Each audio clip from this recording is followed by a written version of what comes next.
Babu man rafa'a sautahu bil ilmi.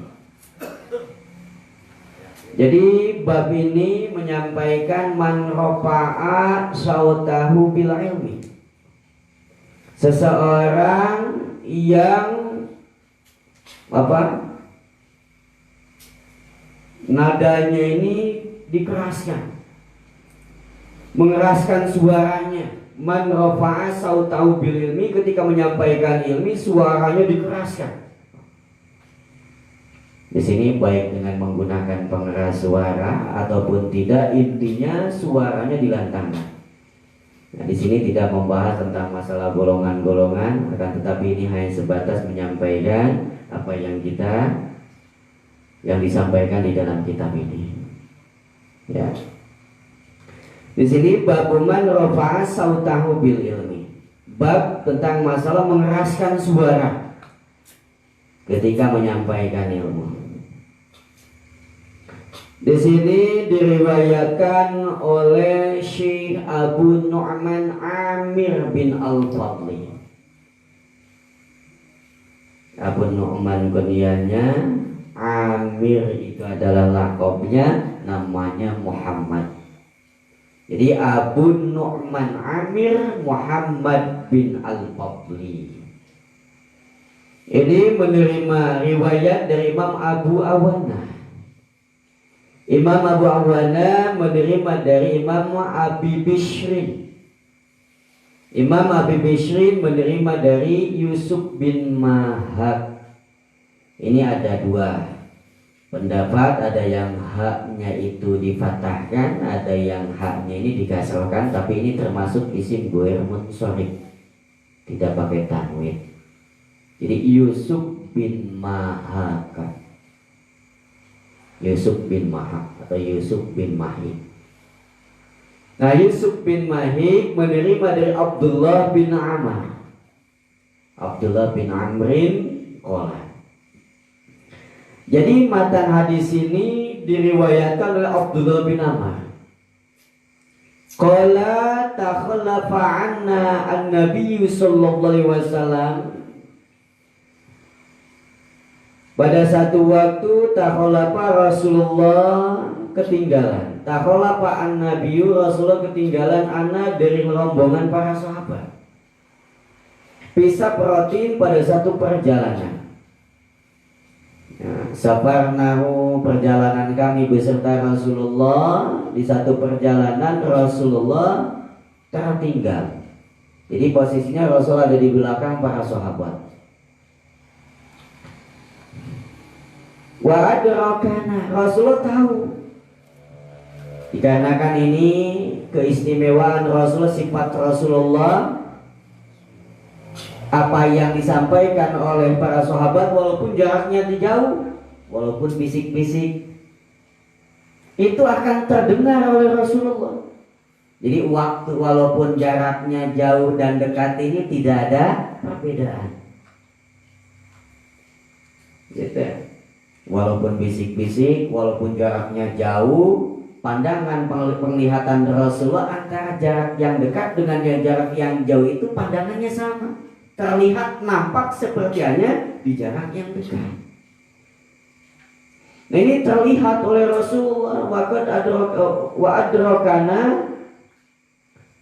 wa qad arhaqatna as-sholatu. Kemudian ini akan menjalankan sholat asar yang di waktu akhir. Wa qad arhaqatna as-sholatu.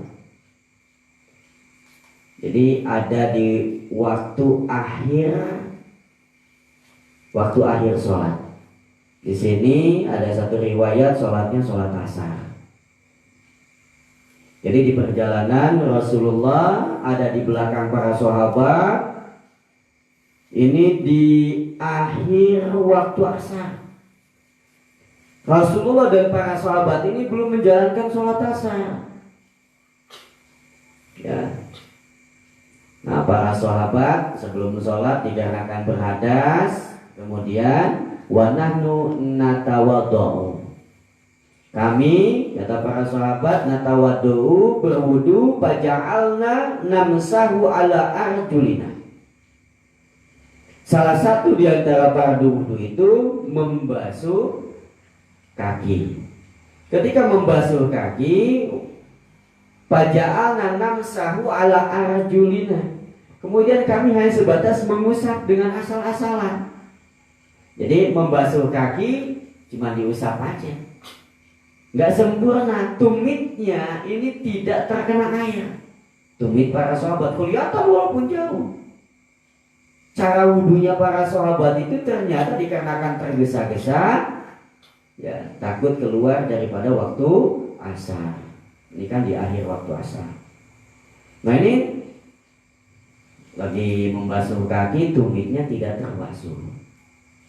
Panada bi'a'la sautihi, kemudian Rasul SAW menyampaikan terhadap para sahabat, panada, menyeru, bi'a'la sautihi, dengan suara yang keras. Jadi pada satu waktu Rasulullah ini bilayinin, lemah lembut. Ya. Jadi tidak seterusnya Rasul ini bahasanya halus gitu kan, pelan, tidak seterusnya seperti itu.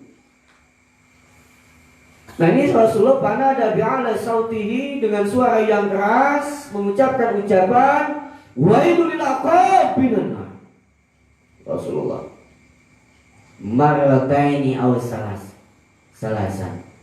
Ada riwayat sampai 2 kali, ada satu riwayat sampai 3 kali Rasulullah menyeru para sahabat wailul lil aqabin. Wailun minan nari lil aqabi. Wailun lil aqabi minan nari. Awas, hati-hati, ada neraka wail pada tumit-tumit kalian, dikarenakan tumitnya tidak terbasuh. Jadi mengingatkan kepada para sahabat dengan suara yang lantang, wailul lil aqabi minan nar. Ini ada satu riwayat tentang masalah mengeraskan suaranya Rasulullah SAW. Ada satu hadis, idza khataba wa dzakara as-sa'ata ishtadda ghadabuhu. Ya. Wa ala sautuhu wa hmarat 'ainahu. Jadi ketika Rasulullah berkhutbah kemudian menerangkan tentang masalah qiyamah, Rasulullah ya dengan adanya suara yang keras, bahkan urat-urat lehernya ini sampai kelihatan. Saking kerasnya ucapan Rasul SAW, kemudian matanya memerah. Gitu. Wa marat ainahu. Ya. Nah, di sini tentang masalah babu man rafa'a sautahu bil ilmi, hadis ini di dalam kitab Fathul Bari karangan Imam Ibnu Hajar Al-Asqalani istadalla bahwa hadis ini dijadikan satu dalil tentang masalah diperjawaju, tentang masalah diperbolehkannya mengeraskan suara. Dikarenakan tentang masalah hukum ini berkaitannya dengan perbuatan, bukan tentang masalah zat atau benda. Benda ini tidak ada hukumnya, pisau tidak ada hukumnya. Tapi kalau pisau dipakai untuk membunuh ada hukumnya. Hukumnya itu dikarenakan perbuatan membunuhnya. Pisaunya tidak ada hukumnya. Nah ini hukum mengeraskan suaranya, bukan tentang masalah alatnya, baik dengan menggunakan alat ataupun tidak. Ini dihukumi boleh. Min haitsu tad'u ilaihi al-hajat li ba'din aw li kasrati jama'atin aw li mau'izatin aw nasihatin aw ilmin.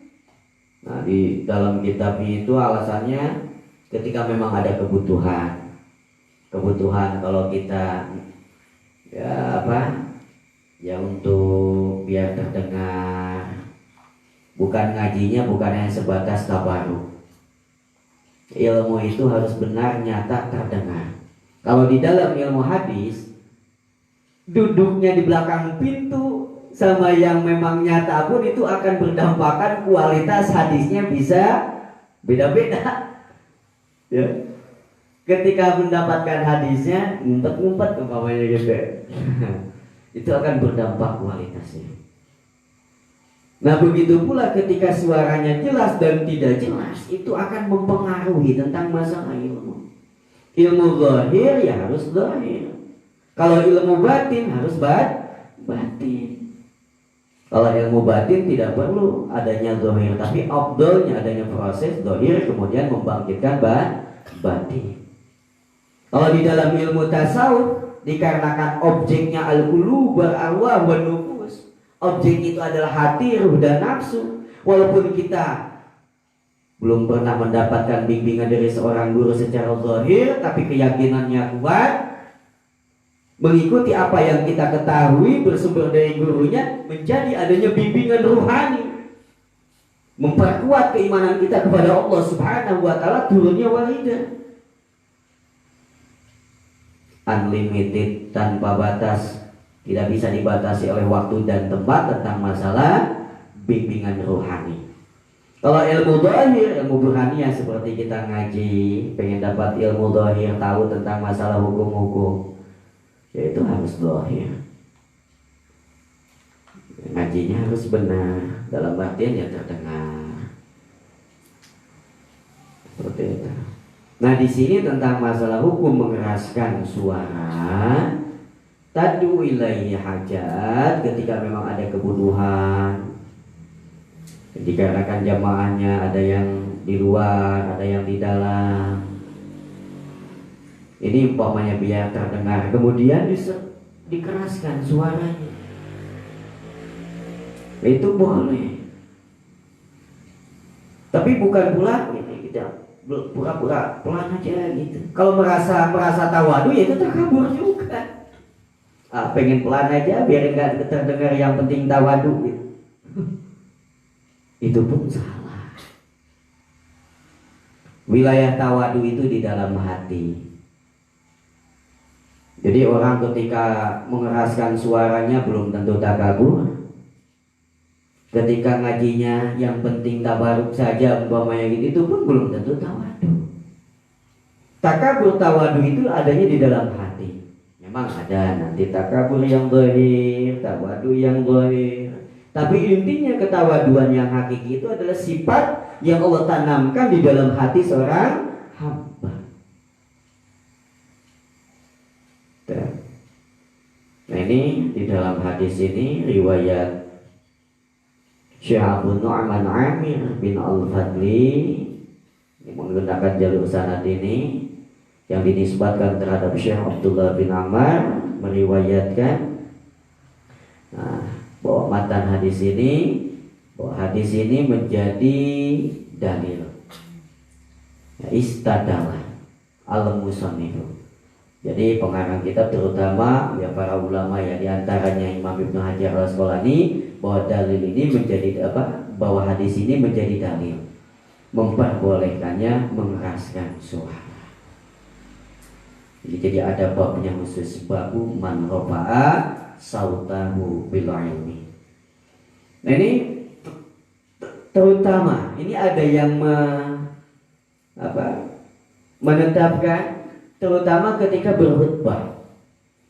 Di dalam mazhab Syafi'iyah, jumhur ulama berpendapat bagi jamaah yang 40 itu anas itu kita harus mendengarkan dengan seksama. Walaupun nggak paham nggak jadi masalah, yang penting dengarkan dengan benar. Yang 40 orang ini kalau memang tidak mendengarkan apa yang disampaikan oleh seorang khatib ketika berkhutbah, dikarenakan suaranya pelan. Nah, mengeraskan suaranya biar terdengar itu hukumnya wajib. Ya.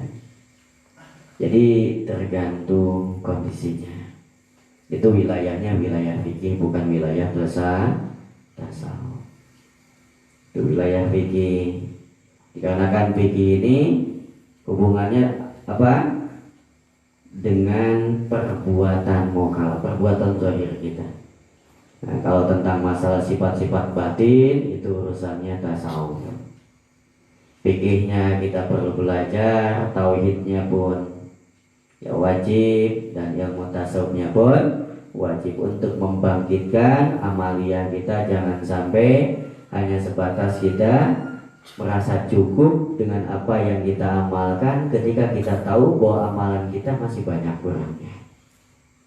Ya alhamdulillah, mudah-mudahan bermanfaat, mudah-mudahan kita istiqomah, mudah-mudahan kumpulnya kita jadi syafaat dari baginda Nabi besar Muhammad sallallahu alaihi wasallam, bahwa bangunan ini, masjid ini, apa yang kita duduki, ya air yang kita minum, kitab yang kita kaji, kitab yang kita lihat, ya pena yang kita tuliskan pada kitabnya, mudah-mudahan ini jadi saksi ya adanya syahadat, sehingga diri kita diselamatkan oleh Allah Subhanahu wa ta'ala.